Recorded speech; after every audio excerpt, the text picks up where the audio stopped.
In the quiet suburbs of Seattle during the late 1970s, a question haunted investigators and residents alike. How could someone so seemingly normal, so charismatic, and so well respected harbor such darkness within? This is the story of Ted Bundy, perhaps America's most notorious serial killer, whose reign of terror would forever change how we view the monsters that walk among us. Before I continue this story, please hit like and subscribe. It will help me create more videos like this. The first signs emerged in January 1974, when young women began vanishing from college campuses across Washington state. These weren't random disappearances. They followed a pattern that would soon become horrifyingly familiar. Beautiful young women with long, dark hair parted in the middle would simply cease to exist, leaving behind only questions and grieving families. The police were confronted with a problem that seemed impossible to solve. How do you catch a killer who looks like everyone else? Ted Bundy didn't fit the profile of what people expected a serial killer to be. He was handsome, charming, and well-educated, a law student with political aspirations who worked for the Republican Party. He volunteered at a suicide hotline center where he saved lives rather than took them. But beneath this carefully constructed facade lurked something far more sinister. His method was as calculated as it was cruel. Often, he would approach his victims wearing a fake cast or arm sling, asking for help carrying books or unloading objects from his car. His Volkswagen Beetle, modified with the passenger seat removed, became his mobile murder weapon. The details of his crimes are almost too horrific to comprehend.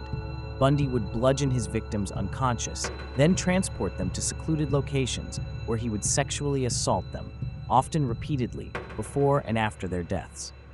He would sometimes return to the dump sites days or weeks later to perform further acts of degradation on the decomposing bodies. He took photographs of his victims, kept their heads as trophies in his apartment, and applied makeup to their lifeless faces. The level of depravity was unprecedented, even for seasoned investigators. The breakthrough came through a series of fortunate circumstances and Bundy's own growing recklessness.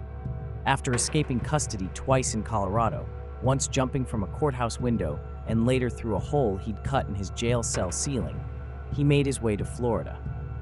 There, his final savage acts would lead to his downfall. On January 15, 1978, he broke into the Chi Omega sorority house at Florida State University, brutally attacking 4 young women and killing 2 of them. Just weeks later, he kidnapped and murdered 12-year-old Kimberly Leach, his youngest victim. The manhunt intensified, and finally, on February 15, 1978, a sharp-eyed police officer noticed a suspicious Volkswagen Beetle driving erratically. When stopped, Bundy attempted to flee but was quickly apprehended. The evidence found in his car, including masks, handcuffs, and other tools of his terrible trade, would help seal his fate. The resolution of Bundy's case came through the American justice system, but not before he would play one final manipulation. In the days leading up to his execution, he began confessing to his crimes, offering information about unsolved murders in exchange for delays in his execution date. He admitted to 30 murders, though investigators believe the true number could be much higher. In his final interview, given to psychologist James Dobson just hours before his death, Bundy blamed pornography and violent media for his actions, attempting one last time to shift responsibility away from himself. On January 24, 1989, Theodore Robert Bundy was executed by electric chair at Florida State Prison. Hundreds gathered outside to celebrate, setting off fireworks and holding impromptu parties.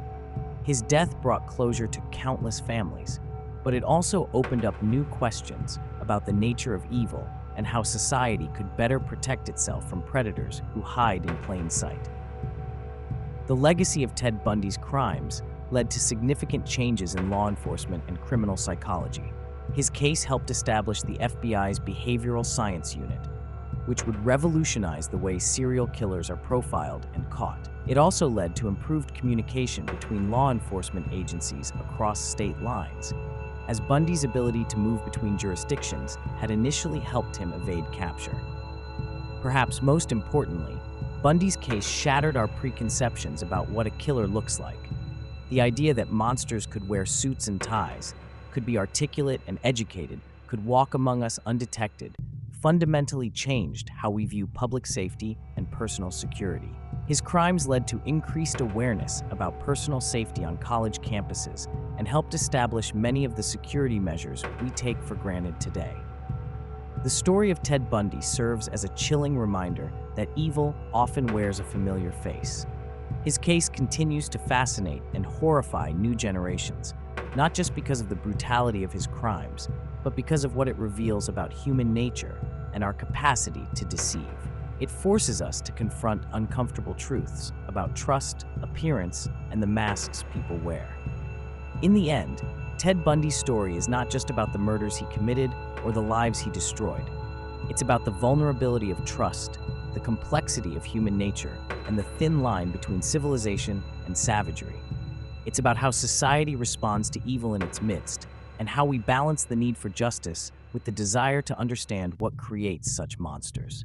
As we look back on this dark chapter in American criminal history, we must remember that the real story isn't about Ted Bundy.